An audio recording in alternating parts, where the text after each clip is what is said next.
जय हिंद साथियों। कैसे हैं आप लोग। उम्मीद करता हूँ अच्छे होंगे, आपकी पढ़ाई अच्छी चल रही होगी। तो दोस्तों, हम लोग पढ़ रहे हैं बायोलॉजी, और बायोलॉजी में जो हमारा सेक्शन है आज का, वो हम देख रहे हैं जीवाणुओं के बारे में या बैक्टीरिया के बारे में। हम लोग बैक्टीरिया को देख रहे हैं, और बैक्टीरिया में हमने बहुत सारी चीज़ें समझ ली हैं। क्या क्या उसकी विशेषताएं होती हैं, कितने प्रकार होते हैं, किस तरह का उसका स्ट्रक्चर होता है, सारी चीज़ें क्लियर हो गई थी। पिछली क्लास में बैक्टीरिया के बारे में जो हम लोग पढ़ रहे थे, इनका जो महत्व है, आर्थिक लाभ है हमारे जीवन में, मनुष्यों के जीवन में इनका जो आर्थिक लाभ है, किस तरह हमारे लिए फायदेमंद है, यही सारी चीज़ें हम लोग डिस्कस कर रहे थे। तो हम बैक्टीरिया में कुछ चीज़ें और हैं, वो चीज़ हम देख लेते हैं।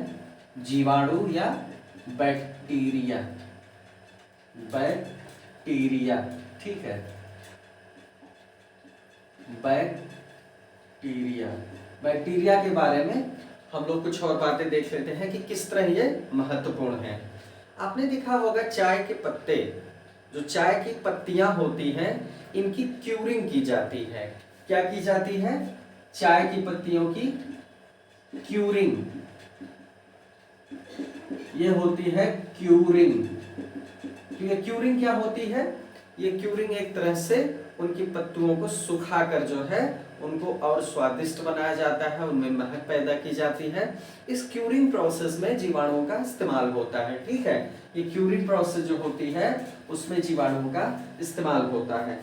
और आपने देखा जैसे जो सन और जूट, कुछ कुछ चीजें हैं, जैसे रेशे होते हैं, सन है, जूट है, पटसन है, ठीक है। सन, जूट, पटसन, ये क्या है? ये रेशे हैं। तो इसमें जीवाणु होता है दोस्तों, क्लोस्ट्रीडियम ब्यूटीरियम। कौन सा जीवाणु होता है? क्लोस्ट्रीडियम, क्लोस्ट्रीडियम, क्लोस्ट्रीडियम होता है। और क्या होता है? ब्यूटीरियम, क्लोस्ट्रीडियम ब्यूटीरियम, क्लोस्ट्रीडियम ब्यूटीरियम। ये जो सन, जूट, पटसन, ये रेशे जो होते हैं, प्राकृतिक रेशे हैं, जैविक रेशे हैं, आपको पता है। तो इनकी जो है, इनकी क्या होती है? इनकी जो है पैदावार होती है, फिर वहां से काट के बंडल के रूप में इनको जो है तालाब में गाड़ दिया जाता है, पानी में छोड़ दिया जाता है। ये जो जीवाणु है क्लोस्ट्रीडियम ब्यूटीरियम, ये नाम आप याद रखिए। ये जो जीवाणु है ये क्या करते हैं? ये जलीय जीवाणु है। इनका काम क्या है? रेटिंग करना। क्या करना? रेटिंग करना। ये रेटिंग कर रहे हैं। ये रेटिंग क्या है दोस्तों? रेटिंग क्या है? रेटिंग यह है कि ऐसे मान लीजिए ये तना है, ठीक है, ये तना है, इसके ऊपर की जो परत है, ये इसके ऊपर की जो परत है, ये क्या है? ये सेलुलोज की बनी होती है, सेलुलोज की बनी होती है। क्योंकि पादप कोशिका में आपने देखा कि कोशिका भित्ति जो होती है सेलुलोज की बनी होती है, जंतु कोशिका में ऐसा नहीं होता। तो ये जो सेलुलोज की बनी परत है, इसकी क्या करते हैं? ये रेटिंग करते हैं, रेटिंग प्रक्रिया बोली जाती है। इस प्रक्रिया के माध्यम से क्या होता है? वो तने से उनके छिलकों को अलग करते हैं या ढीला कर देते हैं, नरम कर देते हैं, बाद में उनको अलग करके रेशा का निर्माण किया जाता है। तो कौन सा जीवाणु इसके लिए जिम्मेदार है? क्लोस्ट्रीडियम ब्यूटीरियम जो है यही काम करता है, रेशों के निर्माण में इनका महत्व है, ठीक है। तो ये देखा हमने इनके आर्थिक लाभों के रूप में, हमने काफी चीजें देख ली। अब जो सबसे महत्वपूर्ण चीज है जीवाणुओं का, चिकित्सीय प्रणाली में इनका क्या महत्व है, आपने ये सुना ही होगा कि इनसे एंटीबायोटिक बनाई जाती है। तो प्रतिजैविकी के निर्माण में, प्रतिजैविक या जिसको हम क्या कहते हैं? एंटीबायोटिक। एंटीबायोटिक जो दवाएं होती हैं उनके निर्माण में इन जीवाणु का प्रयोग होता है। जैसे कि आपको पता है बहुत सारे जीवाणु ऐसे हैं जो हमारे शरीर के लिए नुकसानदायक हैं, लेकिन इसी तरह बहुत सारे जीवाणु हैं जो हमारे लिए फायदेमंद हैं। तो जो नुकसानदायक जीवाणु हैं उनको मारने के लिए इन्हीं जीवाणुओं से ही, इन्हीं की कुछ प्रजातियों से एंटीबायोटिक दवाएं भी बनाई जाती हैं, ठीक है। एंटीबायोटिक दवाएं भी इनसे बनाई जाती हैं। तो आइए देखते हैं वो कौन कौन सी एंटीबायोटिक दवाएं हैं जो इनसे बनाई जाती हैं। महत्वपूर्ण दवाओं के बारे में हम बात करेंगे। क्लोरोमाइसिटीन, एक दवा है क्लोरोमाइसिटीन। क्लोरोमाइसिटीन ये दवा क्या है? एंटीबायोटिक है और ये स्ट्रेप्टोकॉकस वेनेजुएली से बनाई जाती है। इसका नाम क्या है? स्ट्रेप्टोकॉकस वेनेजुएली। देखिए बहुत ज्यादा फैक्चुअल चीजों को आप कुछ चीजों को इग्नोर भी कर सकते हैं, मोटी मोटी चीजों को आप देख लीजिए जो बहुत ज्यादा इंपॉर्टेंट है वही आपके काम आएगा, बाकी लिस्ट से आप इसको पढ़ लीजिएगा। जैसे स्ट्रेप्टोमाइसिन है, क्लोरोमाइसिन है, स्ट्रेप्टोमाइसिन है, स्ट्रेप्टोमाइसिन है, दवाएं तो बहुत सारी हैं, स्ट्रेप्टोमाइसिन है, और एक दवा है टेरामाइसिन। टेरामाइसिन ये सब दवाएं क्या हैं? एंटीबायोटिक हैं। और ये सारी दवाएं किससे बनती हैं? जीवाणुओं से बनती हैं। स्ट्रेप्टोकॉकस रिमोसस है, स्ट्रेप्टोकॉकस ग्रीसस है, ये स्ट्रेप्टोकॉकस, ये भी स्ट्रेप्टोकॉकस, ये स्ट्रेप्टोकॉकस से बनती है। इसमें ग्रीसस है, इसमें ग्रीसस है, इसमें रिमोरस है, ग्रीसस है, रिमोरस है, रिमोसस है, ठीक है। Streptococcus streptococcus streptococcus. क्लोरोमाइसिटीन जो है स्ट्रेप्टोकॉकस वेनेजुएली याद रखिए, स्ट्रेप्टोमाइसिन स्ट्रेप्टोकॉकस ग्रीसस याद रखिए, टेरामाइसिन स्ट्रेप्टोकॉकस रिमोसस याद रखिए। बहुत ज़्यादा जरूरी नहीं कि आपको जीवाणु का नाम याद ही हो, लेकिन ये मान के चलिए कि क्लोरोमाइसिटीन स्ट्रेप्टोमाइसिटीन टेरामाइसिन ये पूछा जाए तो ये दवाएं क्या हैं? ये दवाएं एंटीबायोटिक्स हैं। इनका निर्माण किससे होता है? जीवाणुओं से होता है। ये प्रतिजैविकों का निर्माण किससे होता है? जीवाणुओं से। बस इतना आपके लिए पर्याप्त है जानना, ठीक है। चलिए ये महत्व हो गया इनका, आर्थिक महत्व।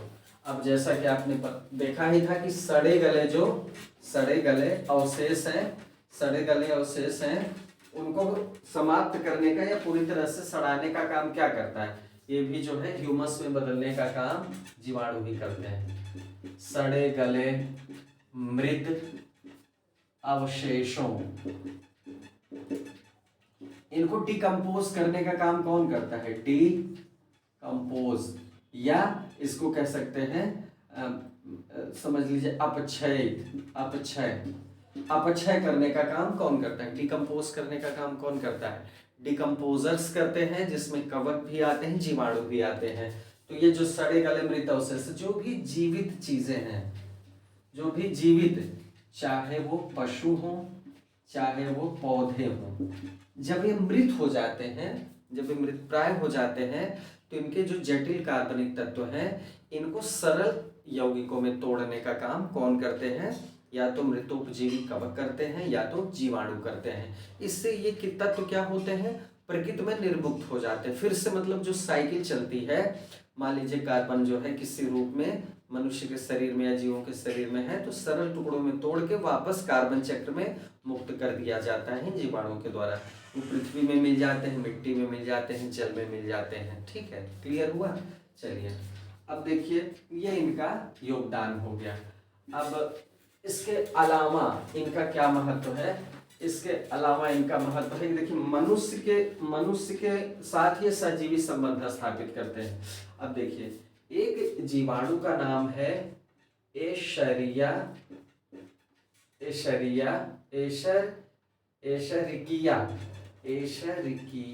कोली। थोड़ा सा टिपिकल नाम है, एशरिकिया कोली।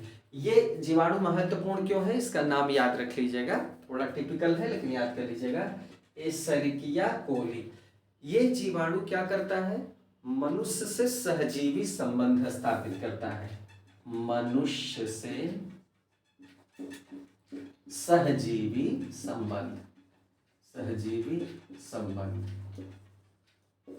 संबंध या सिम्बायोटिक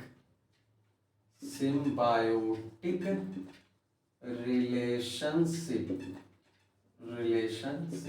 सिम्बायोटिक रिलेशनशिप क्या होता है दोस्तों? सिम्बायोटिक रिलेशनशिप या सहजीवी संबंध क्या होता है, जिसमें दोनों जीवों को एक दूसरे से लाभ होता है, ठीक है, वो सहजीवी संबंध होता है। अब देखिए सहजीवी संबंध में क्या होता है, ये मनुष्य की आंतों में रहते हैं। कहाँ रहते हैं, आंतों में पाए जाते हैं। एसरिकिया कोली नाम के जीवाणु मनुष्य की आंतों में पाए जाते हैं और इनका काम क्या होता है, विटामिन का संश्लेषण करना, विटामिन का निर्माण करना, विटामिन का ये निर्माण करते हैं, आंतों में पाए जाते हैं। तो मनुष्य की आंतें इनके लिए एक तरह से निवास स्थान का काम करती हैं और ये क्या करते हैं, मनुष्य के शरीर के लिए विटामिन का संश्लेषण करते हैं। तो ये इंपॉर्टेंट है, नाम इसका याद कर लीजिएगा, एसरिकिया, एसरिकिया कोली, ठीक है, कठिन है लेकिन इंपॉर्टेंट है, एसरिकिया कोली। तो आंतों में रहते हैं और ये क्या करते हैं, सहजीवी संबंध स्थापित करते हैं और ये इंसानों को विटामिन के लिए जो है पूर्ति करते हैं, उनका निर्माण करते हैं मनुष्य की आंतों में, ठीक है। तो ये हो गया इनका महत्व, इनका महत्व, आर्थिक लाभ या आर्थिक महत्व। अब जाहिर सी बात है इनका दूसरा पक्ष भी हो गए, तो प्रोस हो गए, कोन्स के रूप में, मतलब इनसे कौन कौन सी बीमारियां होती, किस तरह ये नुकसानदायक है, ये भी जानना हमारे लिए उतना ही आवश्यक है, ठीक है, परीक्षा की दृष्टि से हमें ये भी जानना है। अब आइए देखते हैं हानिकारक जीवाणु। अब ये तो हो गए लाभदायक जीवाणु जो हमारे लिए फायदेमंद है। अब हम देखेंगे हानिकारक जीवाणु, मतलब हार्मफुल बैक्टीरिया। समझते हैं कौन कौन से जीवाणु ऐसे हैं जो नुकसान पहुंचाते हैं, ठीक है, आइए देख लिया जाए। और किस तरह नुकसान पहुंचाते हैं ये भी हमें समझना है। फूड पॉइजनिंग आपने सुना होगा, खाद्य विषाक्तन, खाद्य विषाक्तन, या इसको कहेंगे food poisoning, food poisoning. Food poisoning आपने सुना होगा कि बहुत बार आप भोजन करते हैं और क्या होता है कि जो है भोजन जहर का काम कर जाता है, भोजन क्या होता है, जहर का काम कर जाता है। तो क्लोस्ट्रीडियम बटुलिनम एक जीवाणु है, क्लोस्ट्रीडियम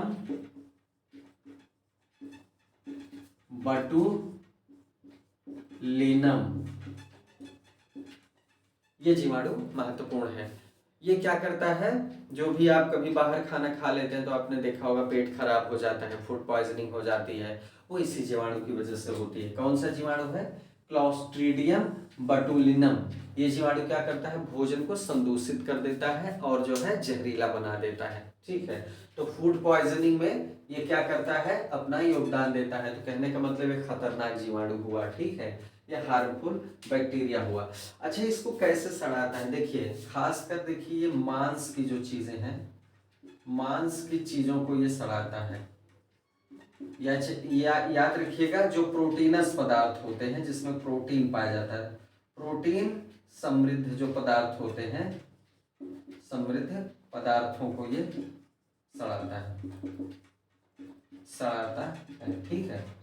मांस हुआ, प्रोटीन हुआ, उनको जो है ये सड़ाने के लिए क्लोस्ट्रीडियम बटुलिनम जीवाणु जिम्मेदार होता है। अब आइए एक चीज ये देखते हैं कि हम कई बार जो है नमक, तेल या शक्कर का प्रयोग करते हैं। आपने देखा होगा फूड पॉइजनिंग से बचने के लिए या खाने वाली चीजों को खराब होने से बचाने के लिए हम क्या क्या इस्तेमाल करते हैं, हम तेल का इस्तेमाल करते हैं, हम शक्कर का इस्तेमाल करते हैं, हम नमक का इस्तेमाल करते हैं, या हम चीज़ों को सुखा कर रखते हैं। ऐसा हम क्यों करते हैं, ऐसा इसलिए करते हैं कि इसमें जीवाणु की वृद्धि रुक जाए या बहुत कम से कम नगण्य हो जाए, जिससे क्या है वो खाने पीने की वस्तु खराब न हो। अब जैसे देखिए मुरब्बा, आपने आंवले का मुरब्बा तो खाया ही होगा, आंवले का मुरब्बा। अब देखिए मुरब्बे में क्या होता है, मुरब्बे में आपने देखा होगा ढेर सारा शीरा भरा होता है। क्या होता है, शीरा, चीनी का, वो किसका जो है, चीनी का ढेर सारा शीरा भरा होता है। ऐसा क्यों होता है, देखिए चीनी जब भरी होती है उसमें ढेर सारे चीनी का शीरा भरा होता है, तो उसमें जो जीवाणु होता है उसके भीतर का जो जीव द्रव्य है, जीव द्रव्य है, ठीक है, कोशिका का जो मैटर होता है, कोशिकीय मैटर होता है वो क्या होता है, वो संकुचित हो जाता है। जैसे आपने देखा कि इसको आप पढ़ेंगे आगे चल के कि कैसे जो है मतलब परास के माध्यम से, पराशरण के माध्यम से कैसे जो है लिक्विड में, जहाँ जिस लिक्विड का घनत्व ज़्यादा है वहाँ कम घनत्व की तरफ वो जो है क्या करता है, मूव कर जाता है। ठीक है, ये हम आगे देखेंगे, आगे किसी टॉपिक में देखेंगे। यहाँ हमको समझना है कि जीव द्रव्य क्या होता है, संकुंचन उसमें होता है और वो क्या होता है, सारा जो है निकल जाता है उसमें से, जीव द्रव्य सूख जाता है एक तरह से। अब इससे क्या होता है, वो जीव मर जाता है, जीवाणु जो है मर जाता है। जब उसका कोशिका का सेल मटेरियल जो है सूख जाएगा तो वो अपने आप मर जाएगा। इस तरह से क्या होता है, आंवले का मुरब्बा सुरक्षित रहता है। तेल जो होता है, तेल भी जीवाणु की वृद्धि को क्या करता है, रोकता है। नमक के साथ भी यही होता है। ये खाद्य पदार्थों के साथ मिला के बनाए जाते हैं, रखे जाते हैं, या ढेर सारी मात्रा में इनको खाद्य पदार्थों के साथ इसीलिए मिलाया जाता है। अचार का आपने देखा होगा निर्माण कैसे होता है, तो इसीलिए होता है ताकि जीवाणु उसमें वृद्धि न कर सके और हमारा खाद्य पदार्थ सुरक्षित बचा रहे। ठीक है, अब देखिए ये तो हो गया हमारा खाद्य पदार्थ के विषाक्तन के बारे में। एक प्रक्रिया है विनाइट्रीकरण, अच्छे से समझिएगा इसको, क्योंकि नाइट्रोजन फिक्सेशन आपने पढ़ा है इसके पहले टॉपिक में। नाइट्रोजन स्थिरीकरण में क्या होता है, नाइट्रोजन स्थिरीकरण में जो है कुछ जीवाणु ऐसे होते हैं जो दो तरीके से काम करते हैं नाइट्रोजन स्थिरीकरण में, ये समझिएगा। कुछ जीवाणु ऐसे होते हैं जो स्वतंत्र अवस्था में भूमि में पाए जाते हैं और वो क्या करते हैं कि वायुमंडल की जो नाइट्रोजन है उसको ऐसे यौगिकों में बदलते हैं नाइट्रोजन के जिसको पौधे ग्रहण कर सकें। जैसे नाइट्रोजन गैस है तो उसको किस में बदलेंगे, नाइट्राइट में बदलेंगे या नाइट्रेट में बदलेंगे। तो इससे क्या होगा, पौधे उनको ग्रहण कर लेंगे जड़ों के माध्यम से और फिर क्या होगा, वो जो है प्रोटीन बनाने में उस तत्व का इस्तेमाल करेंगे।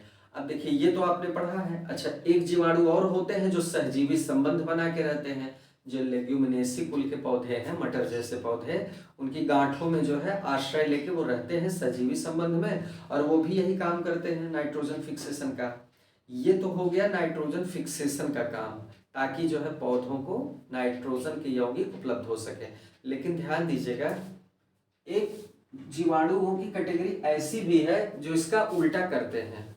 मतलब नाइट्रेट और नाइट्राइट या अमोनिया में जो स्थित होती है ये यौगिक स्थित होते हैं, उनको क्या करते हैं, इनको वो स्वतंत्र नाइट्रोजन में बदल देते हैं फिर से। मतलब ये स्वतंत्र नाइट्रोजन में बदल देते हैं तो जाहिर सी बात है स्वतंत्र नाइट्रोजन पौधों के लिए आवश्यक है नहीं, तो पौधों का काम खराब हो जाता है एक तरह से। मतलब जो इनको मिले थे नाइट्रेट या नाइट्राइट के रूप में यौगिक वो नष्ट हो जाते हैं और पौधों के लिए जो स्वतंत्र नाइट्रोजन है वो किसी काम की नहीं रहती। इसलिए एक तरह से ये नुकसान पहुंचाते हैं पौधों को। क्या करते हैं, ये नुकसान पहुंचाते हैं। ठीक है, और ये कौन से जीवाणु है, ये बैसिलस डीनाइट्रिफिकेंस, बैसिलस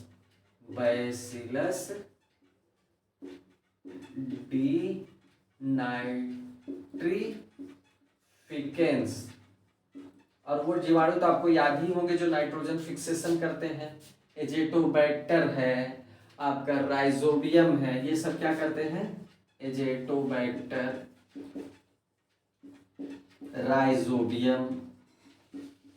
राइजोबियम, ये सब तो नाइट्रोजन का स्थिरीकरण करते हैं, मतलब नाइट्रेट या नाइट्राइट बनाते हैं। और ये उल्टा क्या करते हैं, बैसिलस डीनाइट्रिफिकेंस, ये करते हैं विनाइट्रीकरण, मतलब उसी का सीधा उल्टा। मतलब ये क्या करते हैं, उल्टा काम करते हैं, पौधों के लिए नुकसानदायक होते हैं। क्लियर हुआ, कोई प्रॉब्लम?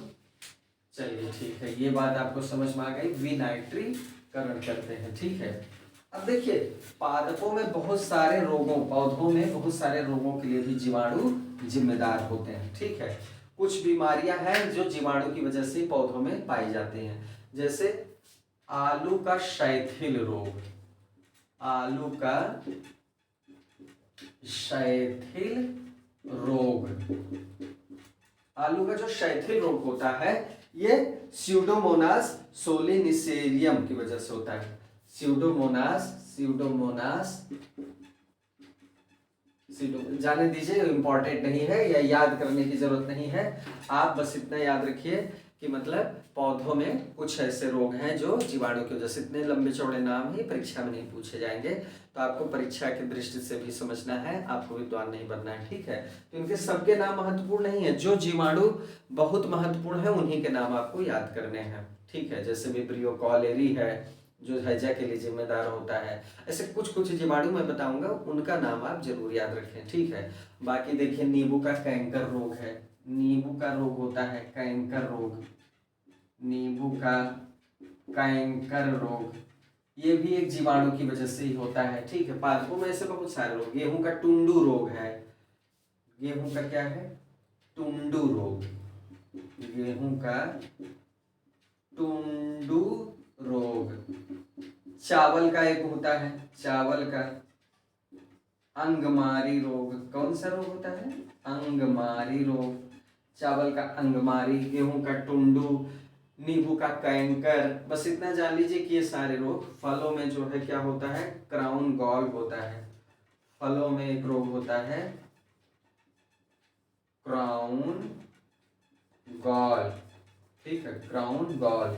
ये बस आप रोग भी समझ लीजिए, बस बहुत है इतना। शैथिल रोग आलू का, नींबू का कैंकर रोग, गेहूं का टुंडू रोग, चावल का अंगमारी रोग, और फलों में क्या होता है, क्राउन गॉल। ये सारे किनकी वजह से होते हैं, ये जीवाणुओं की कुछ ऐसी प्रजातियां हैं जो इनमें जो है रोग पैदा करते हैं, जीवाणुओं की कुछ हानिकारक प्रजातियां हैं, ठीक है, हानिकारक प्रजातियां। मतलब आपने ये देखा कि ये पौधे भी इनसे अछूते नहीं हैं, मतलब पौधों में भी रोगों के लिए जिम्मेदार। अब मनुष्यों में कुछ रोग ऐसे हैं जिनके लिए जिम्मेदार हैं, उनका नाम हम लोग याद कर लेंगे, उनको हम लोग देख लेंगे। जैसे देखिए अब थोड़ा सा देख लिया जाए, अब देखा जाए कि ये किस तरह जो है इंसानों के लिए नुकसानदायक है। इंसानों में जो कुछ बीमारियां ऐसी हैं जिनको आपको जानना जरूरी है, इनके नामों को जानना आपके लिए आवश्यक है, ठीक है। पशुओं में भी बीमारियां होती हैं कुछ जो आपके लिए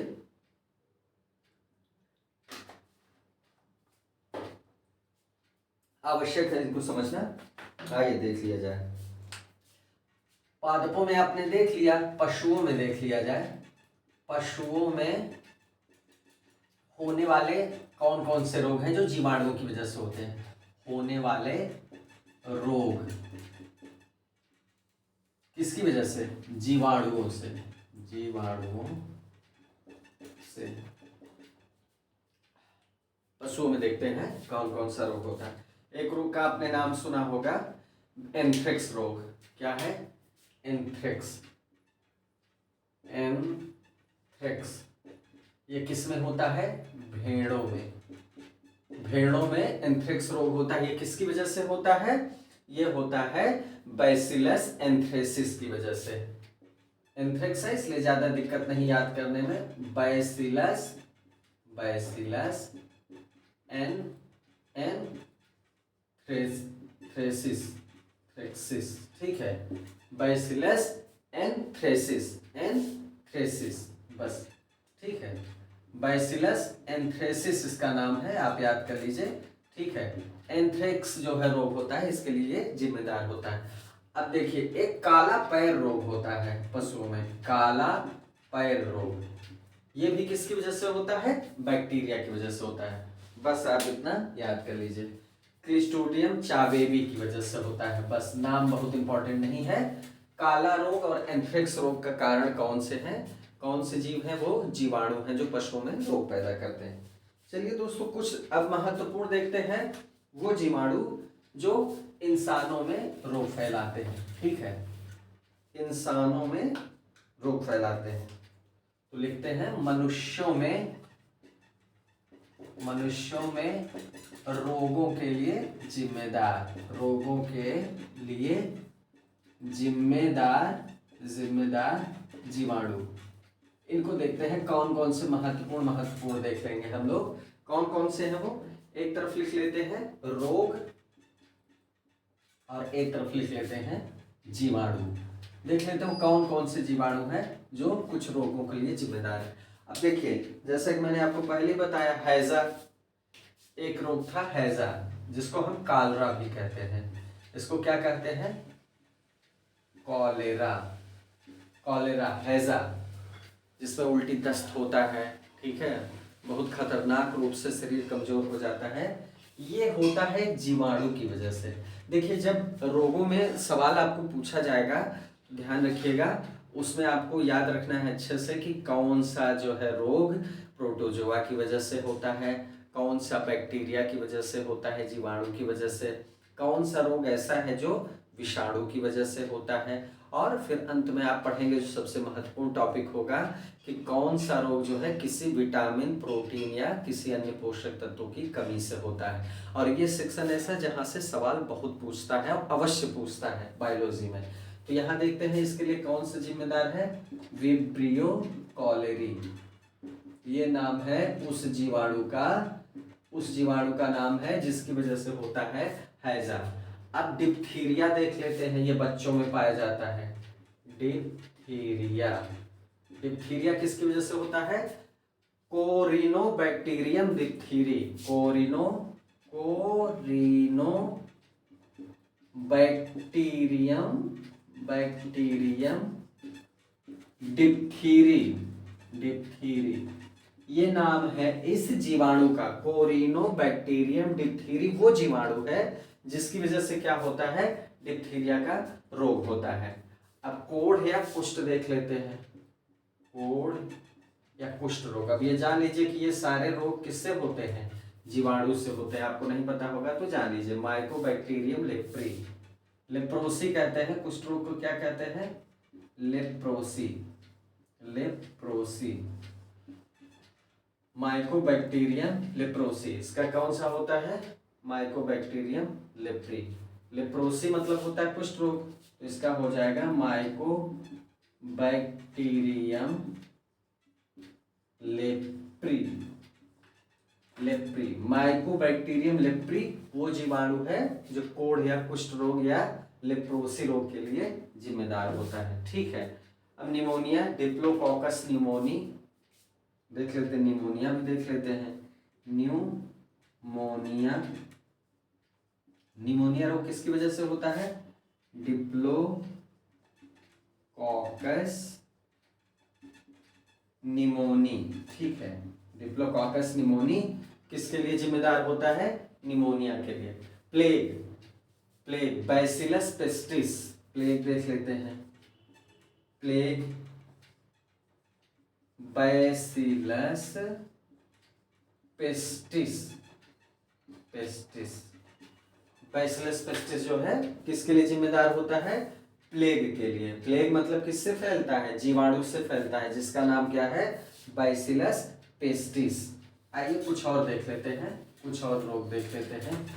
ठीक है, ये सारे जीवाणु मनुष्यों में ये रोग फैलाते हैं, मतलब ये बहुत भयानक रोग हैं। ये सारे जो मैं आपको जो लिस्ट बता रहा हूँ, ये सारे रोग किसकी वजह से फैलते हैं? ये रोग सारे फैलते हैं जीवाणु की वजह से। अभी टाइफाइड बचा ही हुआ है। टाइफाइड ये होता है साल्मोनेला टाइफी। साल्मोनेला टाइफोसा कहते हैं या टाइफी कहते हैं, ये जीवाणु है। ठीक है। Tetanus clostridium tetani, tetanus clostridium tetani. ठीक है, ये जिम्मेदार होता है टिटनेस रोग के लिए। देख लीजिए, बहुत महत्वपूर्ण जो बीमारियां हैं वो इसकी वजह से फैल रही हैं। ठीक है, माइकोबैक्टीरियम अब टीबी तो आप जानते, तपेदिक आप जानते ही हैं, तपेदिक या टीबी, ये होता है माइकोबैक्टीरियम ट्यूबरकुलोसिस। Mycobacterium tuberculosis. ठीक है, ये भी इंपॉर्टेंट नाम है, इनको याद कर लीजिए। क्लोस्ट्रीडियम टिटाइनी होता है जिम्मेदार टिटनेस रोग के लिए। साल्मोनेला टाइफी होता है जिम्मेदार टाइफाइड के लिए। और तपेदिक के लिए माइकोबैक्टीरियम ट्यूबरकुलोसिस। ठीक है, ये महत्वपूर्ण रोग हैं, कुछ महत्वपूर्ण रोग हैं जो जीवाणुओं की वजह से होते हैं। ठीक है, चलिए आइए कुछ और देख लेते हैं, कुछ और चीजें देख लेते हैं। वैक्सीन के बारे में देख लेते हैं कि इनसे बचाव के लिए क्या किया गया है, ये देखते हैं। इनसे बचाव के लिए क्या उपाय किए गए हैं। एक ट्रिपल वैक्सीन है, DPT, triple vaccine, triple vaccine, ये क्या है, डीपीटी। डीपीटी की जो ट्रिपल वैक्सीन है ये डिप्थीरिया के लिए है। डी से क्या हुआ, डिप्थीरिया। पी से क्या होगा, परटूसिस। परटूसिस को हम क्या कहते हैं, कुकर खांसी भी कहते हैं। ठीक है, इसका दो नाम है, परटूसिस कहें या कुकर खांसी कहें। टी से क्या होगा, टिटनेस, टिटनेस। तो ये जो आपका डीपीटी है ये डिप्थीरिया, परटूसिस और टिटनेस के लिए इस्तेमाल किया जाता है। तो इसके लिए ये टीका लगता है, वैक्सीन लगती है, इसको डीपीटी का टीका कहते हैं। डीपीटी वैक्सीन इसीलिए लगाई जाती है। और एक फेमस वैक्सीन है बीसीजी।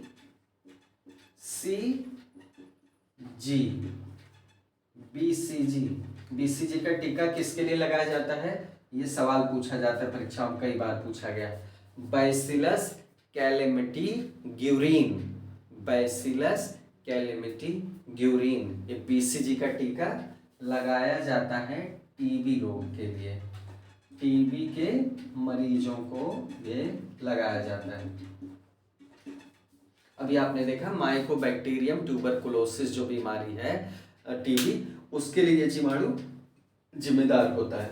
तो बोर्ड पे आप देख पा रहे होंगे ये जो है डिप्थीरिया, परटूसिस और टिटनेस के लिए जो है डीपीटी का टीका, और बीसीजी का टीका जो लगता है वो किसके लिए लगता है, टीबी के लिए या क्षय रोग के लिए। ठीक है, क्लियर हुआ। चलिए, तो ये जो है कुछ उपाय हैं जिसके माध्यम से मनुष्य जो है जीवाणुओं से अपनी सुरक्षा करता है। क्या करता है, अपनी सुरक्षा करता है। तो चलिए, बहुत कुछ पढ़ लिया गया जीवाणुओं के बारे में। अब जीवाणुओं से संबंधित टॉपिक हमारा खत्म हो गया। ठीक है, हमने जीवाणुओं को पढ़ लिया, जीवाणुओं से संबंधित सारा टॉपिक खत्म हो गया। हमने इनकी संरचना, लाभ, हानि, रोग सारे देख लिए।